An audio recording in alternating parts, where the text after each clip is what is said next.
Hello, and welcome to another episode of Better Cocktails at Home. We're again here in the Quarter Deck Club, our home bar, and we're going to be making a drink from an old cocktail book. In addition to making a drink, we're going to be talking a little bit about looking at old recipes and how you go about doing that, at least how I go about doing that. The book I'm going to be referencing today is called Wet Drinks for Dry People. It was published in 1932, and right on the front cover, it lists Grapefruit Punch. So I was like, well, it must be a good drink, right? I mean, if it's gonna make the front cover. So let's open up, take a look at the recipe itself. So immediately you see, okay, Grapefruit Punch. It says 4 portions. So 6 ounces of gin, 4 ounces grapefruit juice, 2 ounces of honey, optional, white of 1 egg. Shake well, add ice and ginger ale to fill 4 glasses. Stir and serve. Then in parentheses, this really caught my eye, each drink imbibed makes you I think they meant feel, about 4 inches taller and gives you great confidence in yourself. I'm sure everybody could use that, so if a drink can give me all that, then I was excited to try it. Now, I've never actually made this drink before, so we're going to be kind of learning along with me as I do it. But before we make the drink, let's talk about how we're going to interpret an old recipe, right? So you can obviously, as you're making cocktails, you can find a recipe. Maybe you just found this one and you just make it, right? You're on the internet, you're in a cocktail book, you just make it, enjoy it, great. I like to really kind of look at the context around cocktails and especially old recipes, right? Like, why are they written the way they're written? So for this one, immediately jumps out at me is, why is the honey optional, right? So if the honey's not in this drink, it's just gin, grapefruit juice, and egg white, which doesn't sound super appealing to me out of the gate. I would think we'd need that sweet component, right? Well, grapefruit's not super sour. I think a little sweetness can be good and adds that balance. So to me, I was like, okay, why is it optional, right?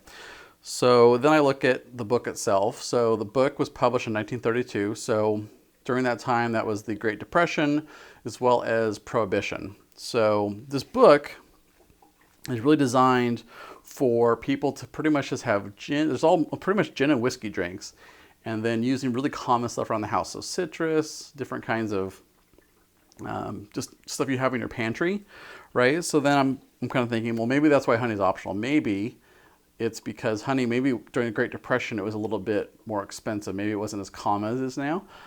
I don't know that, and I haven't done a lot of Great Depression research. So if I really wanted to kind of go into this drink further, I'd start doing Great Depression research around kind of common groceries, what families had access to, what didn't, right? Maybe that's why it's optional. And if everybody had it, it wouldn't be optional. So to me, that's just really the interesting things about cocktails and some of these old ones. Is like, how do you think about the context in which they're created?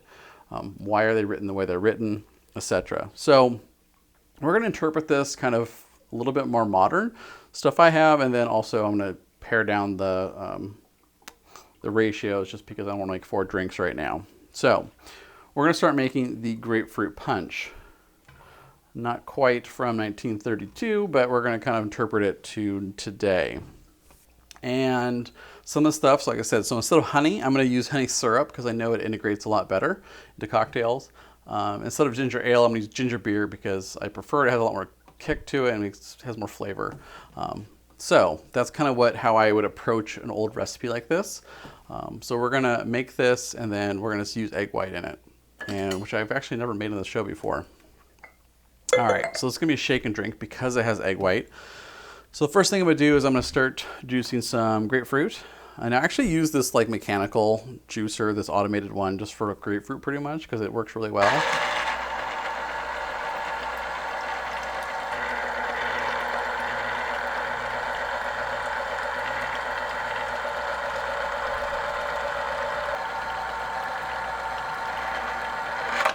All right, good enough. Let that sit for a second. So while that's sitting, I'm going to add my gin. So I'm going to do 3 ounces of gin. So I'm going to cut this in half and just kind of try to start with some of their ratios.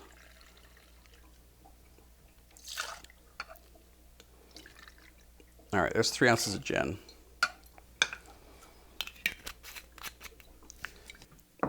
so next I'm going to add honey syrup, right? So we know the honey syrup integrates better into drinks than honey does itself. So it calls for 2 ounces of honey. So I'm going to cut this down to 1 ounce of honey syrup.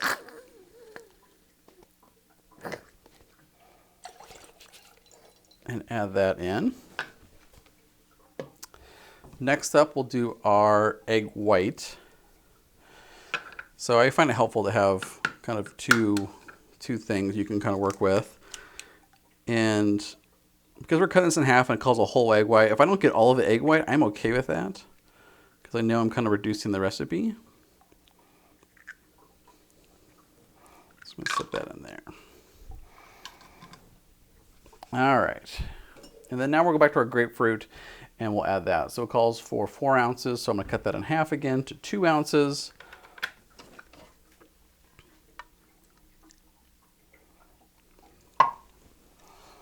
And we're going to strain all the pulp out because pulp in drinks is very unattractive.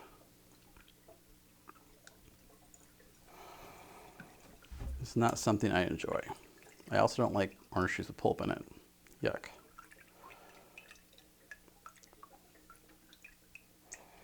All right, that's good. So now we've got all of our ingredients. So now, and this it just says basically like shake, but we're gonna make sure we do a dry shake first. For that, I'm gonna use this kind of a large rubber, I don't think it's rubber, but it's from Booker and Dax, and it's meant for doing some dry shaking work, also with adding more aeration to your drinks. So this is gonna give us the foam we need for our cocktail and start to emulsify the egg white without diluting or chilling the drink yet. But this gets us started.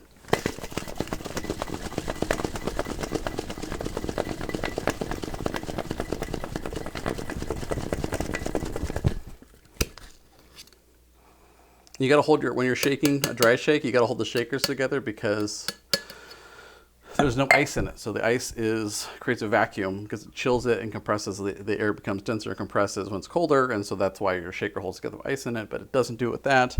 So you gotta remember that. So now we're gonna add some ice to this. Now that we've got it nice and frothy, and we're gonna shake it up some more. Now that we're gonna add our dilution and we're gonna chill the drink.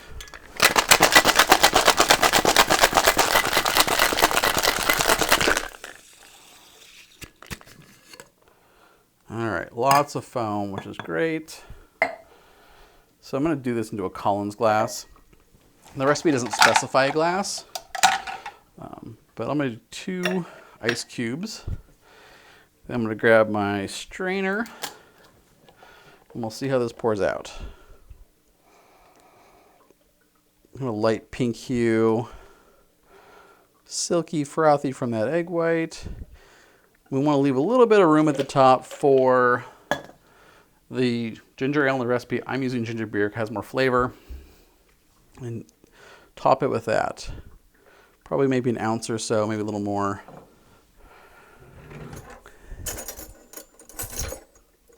And then we're going to use a straw with this because it's in a tall glass. So that is the Grapefruit Punch, kind of interpreted from the old original recipe. And now we're going to taste it and we're going to see if it actually makes me feel 4 inches taller.